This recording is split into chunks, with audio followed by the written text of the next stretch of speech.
Bismillahirrahmanirrahim. Assalamualaikum warahmatullahi wabarakatuh. Kembali dengan saya Darso Arif Bakwama di Toiba TV di hari Ahad tanggal 12 Mei 2024. Saudara-saudara, sudah tidak sedikit para ustadz, para dai, para mubalik yang menyampaikan pandangan mereka, pendapat mereka, bahkan kritikan mereka terhadap Jam'an Khotib Mansur, Yusuf Mansur, atas gerakan-gerakan pengumpulan sedekah yang dia lakukan, atas gerakan-gerakan pengumpulan investasi yang dia lakukan, bahkan atas atau terhadap pemikiran-pemikiran keislaman Yusuf Mansur, yang banyak diantaranya yang berpendapat bahwa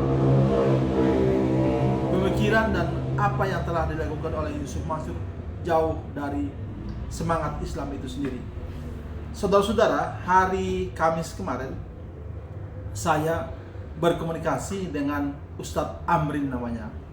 Ustadz Amrin adalah seorang dai di Pontianak, Kalimantan Barat. Saudara-saudara, berikut ini saya akan merilis perbincangan saya dengan Ustadz Amrin yang saya rekam dengan panggilan video call. Ustadz Amrin kepada saya, kepada kita semua menyampaikan pandangan dia terhadap Yusuf Mansur. Di antaranya, menurut dia Yusuf Mansur telah meninggalkan hal buruk di tengah-tengah masyarakat, juga terhadap para dai kita. Ustadz Amrin mengatakan bahwa di Pontianak dia dan beberapa ustadznya agak gampang berbicara soal sedekah di tengah-tengah jamaah. Kenapa? Karena pernah atau ada kejadian di mana ketika mereka berbicara soal sedekah, itu jamaah atau masyarakat langsung menganggap bahwa ini jangan-jangan seperti Yusuf Mansur kedua. Jadi begitu buruknya apa yang Yusuf Mansur tinggalkan di tengah masyarakat. Saudara-saudara, apakah di Kalimantan Barat juga ada masyarakat yang terberdaya dengan gerakan-gerakan pengumpulan sedekah dan pengumpulan investasi yang dilakukan oleh Yusuf Mansur? Nanti kita dengar sendiri penuturan Ustadz Amrin.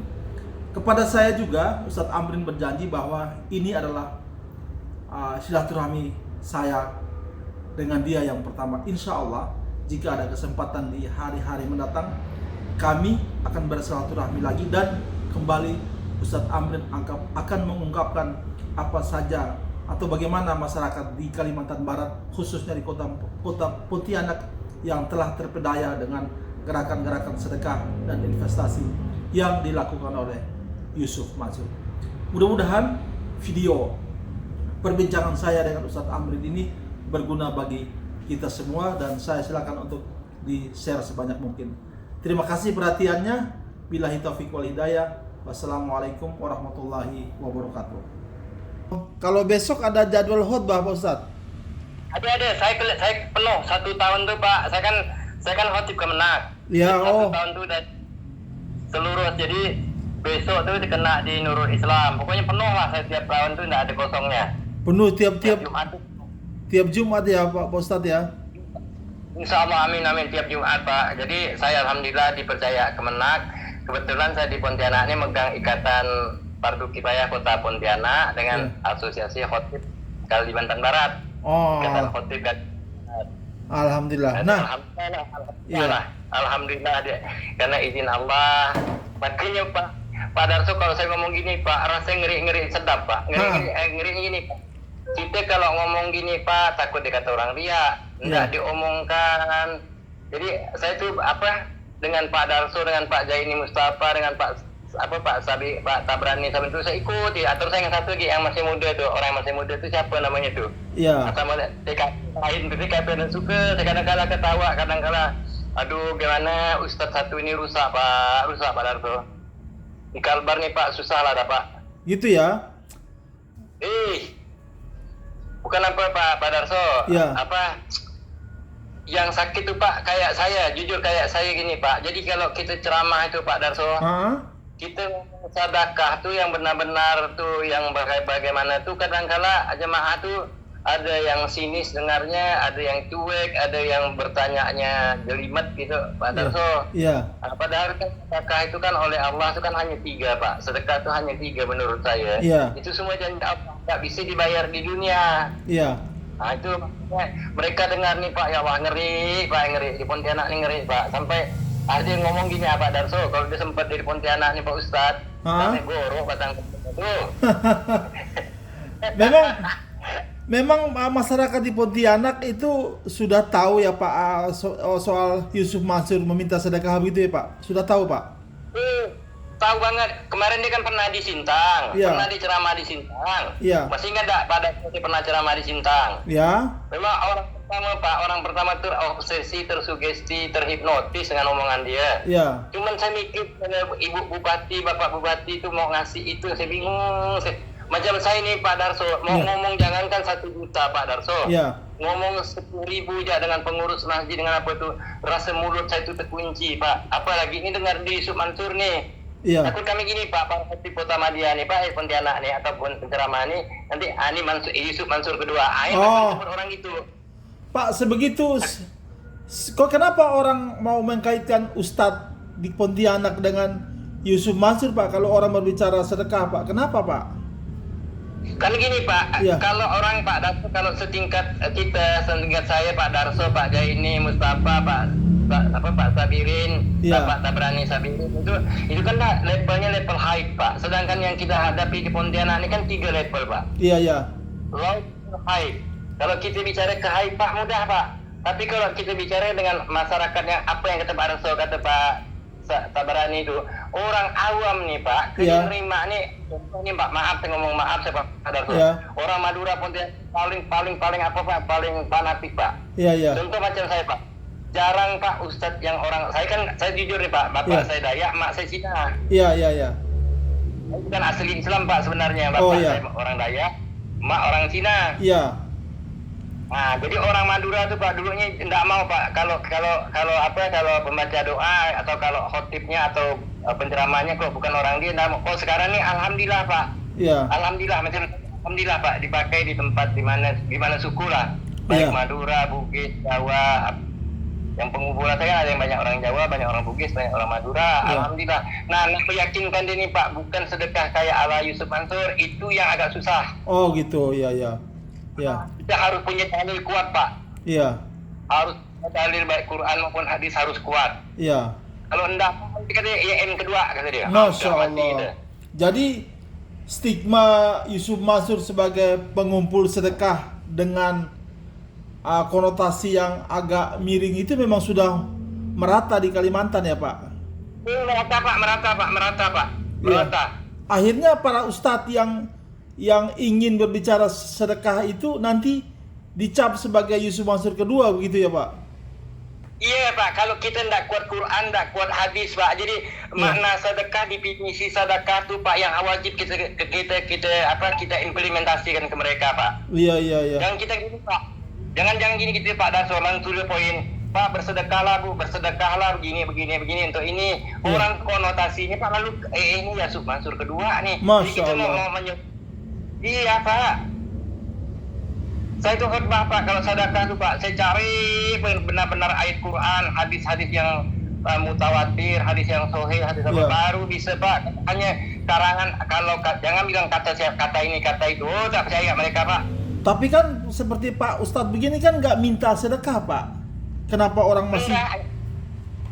Pak gini Pak, jangan sampai saya ini berbicara yang rada-rada miring-miring ke situ. Jadi kalau kita bicara tetap Pak, saya ini ada dianjurkan jemaah saya Pak Sailan namanya orang Madura. Pak Ustadz ketika Pak Ustadz kalau udah habis khutbah, senggol gak diajak di akhir khutbah itu masalah sedekah. Karena sedekah ini kan Pak, ayat itu ada Allah hendak sampai dia mau kembali ke dunia lagi kan Pak, dia itu kan mikir sedekah, betul nggak Pak? Iya.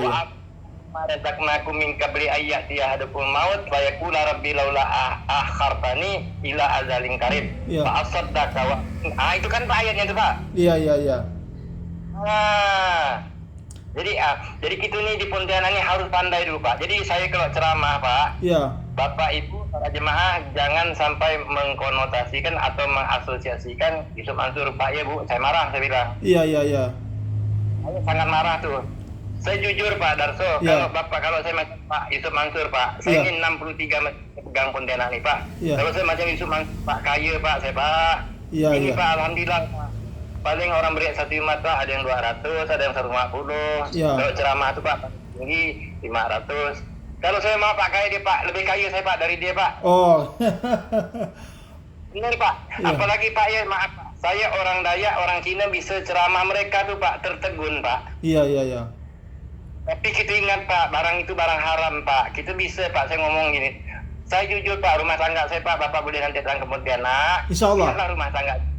Boleh Pak datang nggak dengan agak saya Pak Amrin, tahu orang semua sini. Atau Pak Ustadz Amrin, atau yang tukang baca doa. Insya Allah, insya Allah Pak. Itu pasti orang yang tukang baca doa itu udah pasti tahu Pak orang. Insya Allah Pak. Yang keempat kalau nanya orang sini Pak, di tempat saya tanya yang jago nyakat. Tahu nggak jago nyakat Pak? Iya, jago nyakat. Jago ngelidik. Nyakat orang Pak, suka ngelidik orang. Oh. Saya kan satu hari Pak, kalau saya tidak ngeledik orang Pak, itu pembunuhan saya Pak. Pak Ustadz saya mau tanya, apakah ada jamaah Pak Ustadz di sana yang terkena korban investasi atau apa dari Yusuf Mansur gitu Pak? Alhamdulillah enggak ada. Alhamdulillah enggak ada tentang. Nah Pak, itu saya dengar banyak orang sana yang terperdaya oleh dia. Banyak Pak. Banyak Pak, itu investasi tanah lah segala macam. Jadi ngomongan macam mana caranya Pak ya. Sedangkan saya bilang yang Jakarta aja Pak Darso, Pak Jaini Mustafa, Pak Tabrani, bintang Pukang ngenjut dia masih tak bergerak. Apalagi kita kota orang Pontianak, orang Kalimantan Barat. Iya. Mau ke sana. Oke. Cuma macam mana Pak Darso hukumnya itu Pak, bingung saya Pak. Insya Allah Pak, kalau ada kesempatan nanti Pak Amran bisa bantu kami nanti di Kalimantan Pak. Insya Allah Pak. Iya Pak, siap Pak, siap. Biar jamaahnya Ustadz itu jangan ada lagi yang terpedaya dengan gerakan-gerakan seperti pengumpulan sedekah dan investasi yang tidak sesuai ini Pak Ustadz.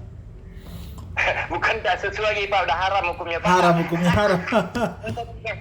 Saya yang tadi ini gini Pak Darso, Iya. benar tadi saya itu cuma kalau Bapak tadi ngebel saya Pak masih waktu kan ramai itu Pak orang tahlil itu jemaah saya itu Pak. Saya ngomong malam ini saya mau visi dengan istilahnya orang kepercayaan lah tentang jamaah yang diakalkan itu Mansur. Kapan Pak? Enggak, saya janji jam 9. Sebenarnya mereka nunggu Pak. Kalau tadi Bapak PC saya itu ramai Pak, ada 40-an lebih orang mau dengar. Insya Allah Pak. Saya nanti mau minta tolong Pak Ustadz Amran untuk kita sama-sama dengan jamaah di Pontianak. Ustadz, kira-kira apa yang Ustadz lakukan atau upaya apa yang Ustadz lakukan sehingga orang jamaah tidak lagi terpedaya dengan gerakan-gerakan seperti Yusuf Mansur Pak?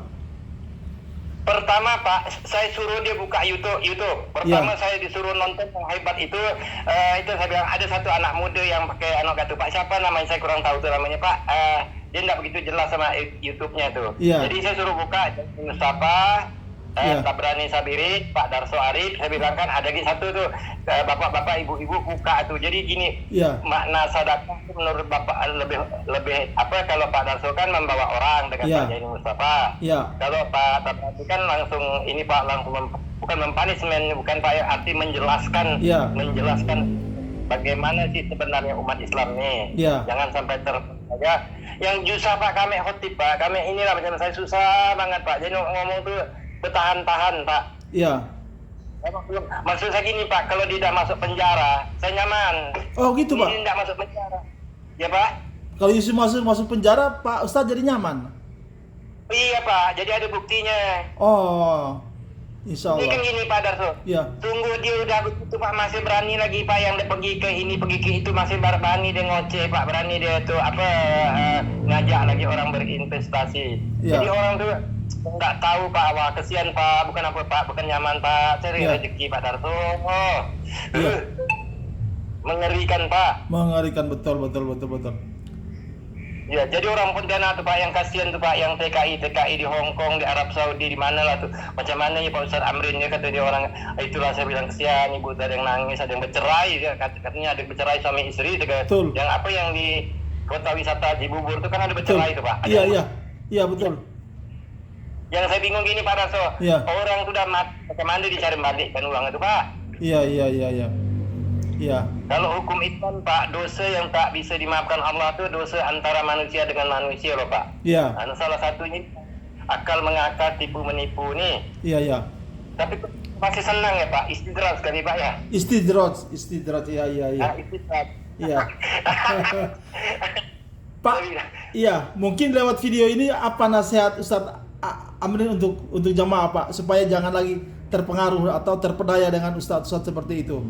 Gimana Pak? Kalau di Pontianak nih alhamdulillah Pak. Kalau di Pontianak nih saya bilang jangan Ustaz bila Bapak berinvestasi Pak, tanya Pak semuanya karena gini Pak, satu organisasi itu saya jelaskan Iya. itu 5M Pak. 5M harus Bapak kuasai. Iya. Jadi Bapak Ibu boleh berinvestasi, Iya. tapi kuasai dulu 5M. Apa itu 5M? 5M. Ini Bapak, karena saya maaf Pak ya, karena Iya. saya mantan dosen. Oh iya, iya. Jadi saya pernah ke Eropa Pak. Saya ke Eropa itu 13 negara Pak, keliling. Masya Allah, iya Masya Allah, iya. Jadi ilmu-ilmu gini Pak saya dapatnya di Eropa. 5M tuh Pak. Ya, Kalau ini 5M ini benar Pak, barulah Bapak masuk saya bilang. Pertama men-nya. mennya, ya. M pertama. Kan bintang ini kan segi 5 Pak. Iya, iya, Bisa enggak Pak? Bintang kalau tidak salah satu seginya kurang. iya, iya. Kan enggak bisa tuh Pak. Betul. Betul. Betul. Nah, jadi bintang pertama segi yang pertama itu M, men. Iya, Orangnya nih dilihat latar belakangnya nih gimana sampai ke. Nah sekalipun ini Pak nyebut orangnya, Pak itu Ustadz ya bisa ngakal, susah lagi ngomongnya. iya, iya, iya. Kalau Pak itu Pak Ustadz masuk sekenal nggak ngakal orang gitu. Nah M kedua Pak, manajemennya Pak. Manajemennya, ya. Nah, manajemennya benar enggak? Itu apa istilah Pak terdaftar enggak? Kalau istilah perusahaan itu kan terdaftar enggak ke notaris kemana segala macam. Lihat anaknya apa namanya itu Pak? Profil Profilnya. company. Ya. Legalitasnya. Yang ketiga material. Material itu lah finansial Pak. Finansial, ya. Nah, betul kan material itu terdiri lah finansial kan? Ya. Nah, sekarang ini Pak Darso, saya ngajak orang Pak, rumah saya jajak mobil, dia tak punya, ngajak orang nyebut puluhan juta, ratusan juta. Orang kan mikir nih, aku nak kemana kan, katanya kan Iya, gitu, iya, Pak. iya, iya. Nah, M keempat Pak, metode. Metode, ya. Nah, Yusuf Mansur metodenya Bapak lihat. Jadi 4 kan Pak, yang terakhir motivasi. Motivasi, ya. Nah, sudah. Kalau 5M nih Pak terstruktur, Pak berarti dia udah jadikan bintang. Barulah jadi bintang Pak. Ada Iya. itu di bagaimana sidik amanah tabligh patanah itu kan Pak. Iya, iya. Manajemennya, profil company-nya, bagaimana. Ini Kak, kawan-kawan nih Pak, saya bingung Pak. Pada pintar, tapi kok manajemen nggak ditelusuri Pak. Bisa misal batu bara, Iya. langsung terima. Ya karena Ustadz tadi itu Pak, inilah. Manajemennya tidak perhatikan batu bara apa tadi Pak Kaisar Mansur. Iya. Macam-macam saya dengar tadi itu Pak. Iya, iya. Allahu Akbar. Kemana orang ini manajemen itu kan harus diperhatikan dulu Pak. Nah, tapi tadi itu Pak orang terobsesi karena Ustadz Pak. Itu dia. Ayat tak potong-potong. Betul. Yang saya nih Pak Darso yang saya benci, saya manas, ketawa juga, benci juga, marah juga. Dia bisa ngata Allah macam-macam, bisa bertemu Rasulullah. Padahal temu Rasulullah aja sahabat Nabi, anak Nabi, ya Nabi dah meninggal tak pernah ketemu. Kok dia bisa berdialog Rasulullah ada di jok mobilnya, dia nak buang sampah tak berani. Itu saya rasa minta ampun, saya Allah ya Tuhanku. Apa Ustaz kayak gitu ngomong. Pak Darso bayangkan ya, enggak Pak Darso? Iya. Anaknya Fatimah, terus Abu Bakar, terus ada perselisihan antara Abu Bakar Umar. Tanda juga Rasulullah datang. Iya. Ini kok hebat benar Pak. Allah tuh tak adil lah, macam-macam. Di sini Pak, kalau kita tidak pandai jelaskan ke jemaah-jemaah saya Pak, itu yang bahayanya Pak. Oh gitu ya. Jadi upaya Pak Ustadz ini sudah cukup ya untuk menjelaskan kepada jemaah supaya jangan terpengaruh. Alhamdulillah Pak. Alhamdulillah. Pokoknya Pak saya bilang itulah. Jadi saya bilang tadi 5M itu Pak. Iya. Apapun dalilnya 5M ini Bapak Ibu perhatikan. Iya. Pak Ustadz, Siap. apa kesimpulan Ustadz terhadap Yusuf Mansur?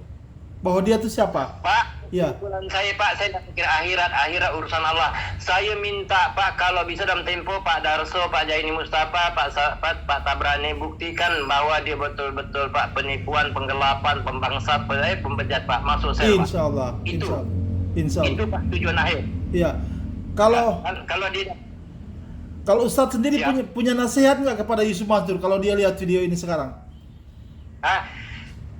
Saya tidak bisa nasihatkan. Pokoknya dia gini, dia nak nasihatkan, dia tidak bisa ketemu Rasulullah, ketemu Allah dan sebagainya. Pokoknya dia rasakan apa yang dibuatnya itu, kerjakan. Oh, Insya Allah. Saya tidak bisa beri orang itu tidak bisa beri nasihat Pak, tidak bisa Pak. Iya. Hati khatamallahu ala Qulubihim, qulubihim wa ala sam'ihim wala absarihim. Insya Allah. Bawah. Oke. Walahum akhirnya Pak, walahum azabun azim. Azim. Dunia masuk sel, akhirat itu urusan Allah. Iya. Pak, jangankan sampai berjuta Pak, 1 rupiah Pak, kok kita tak bayar orang Pak, kita balikkan. Kita tergantung-gantung Pak, tidak bisa kan. Dunia yang kita pegang di akhirat itu ada berapa Pak? Alam barzah, terus alam yang antara langit dengan bumi. Ini yang Yusuf Mansur nanti. Tidak diterima bumi, tidak diterima langit, kok dia mati Pak, melengkung Pak. Garing deh Pak. Iya. Melalui saya dengan Pak Darso Pak, sekarang gini Pak, Bapak jemaah 7.200 lebih. Insya Allah. Kalau bisa dia cuman gini Pak. Ya. Mohon maaf Pak, anak saya juga nih pengacara Pak di Jakarta sekarang anak saya Oh, Pak. iya. Dia manajer legal di PT Genting Jakarta, jadi pengacara di Jakarta. Oh, boleh Pak nanti. Jadi apa Pak? Boleh Pak, nanti saya silaturahmi dengan anak Bapak. Ya itu lebih hebat Pak, kok dia Ya. ngomong Pak. Insya Allah. Dia pengacara Pak. Insya Allah. Jadi dia dipercaya oleh bos Jepang untuk megang Jakarta, jadi manajer legal di Jakarta deh Pak. Insya Allah. Pakai tadi Pak Darso kok nanya saya apa advice untuk Yusuf Mansur, saya nanya anak saya Dede, saya manggil dia Dede. Iya. Ada Pak, orang itu enggak lagi Pak. Udah itu dari ayatnya khatamallahu ala. Atau gini Pak, itu punya mata, punya hati, dan dia ntar ya ayatnya apa lupa saya. Ada tuh Pak. Diberi Allah mata tapi dah tertutup, beri Allah hati dah tertutup. Itu ulaika kal an'am kata Allah. Iya, dan bahkan lebih sesat dari binatang. Iya. Artinya Pak Darso melalui ini Pak, titip salam saya Pak dengan Pak Tabrani, Insya titip Allah. salam dengan Pak Jaini Mustafa, titip salam saya dengan teman Bapak yang satu yang anak muda tuh. Tolong Pak, jadi realisasinya Pak. Cuman ini yang saya teruskan tadi Pak, nyinggung pengacara.